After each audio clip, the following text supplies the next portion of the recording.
చక్కని మాట మనం చూస్తాం. వారు యెహోవా మందిరములో నాటబడిన వారై.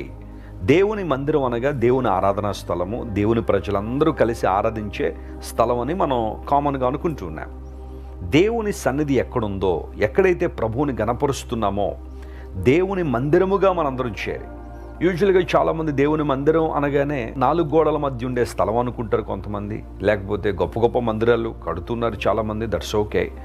అయితే మందిరం అనగా దేవుని ప్రజల సమూహం, మనందరం కలిసి దేవుని ఆరాధించగలిగే ఆ స్థలం కదా. పాత నిబంధనలో దేవుని మందిరము అని ప్రస్తావించబడిన అనేకమైన లేఖన భాగాలు మనం చూస్తూ ఉంటాం. ఫర్ ఎగ్జాంపుల్ 23వ కీర్తన 6వ వచనం మనం చదివితే, చిరకాలము యెహోవా మందిరములో నేను నివసింపగోరుచున్నాను అనే మాట. నువ్వు చిరకాలము నివసింపదగిన స్థలం దేవుని మందిరం. దేవుని మందిరంలో క్షేమం ఉంది, భద్రత ఉంది. ప్రపంచానికి ఎక్కడ క్షేమం లేదు, భద్రత లేదు. ఆయన సన్నిధిలో మనందరికీ క్షేమం ఉంది కదా.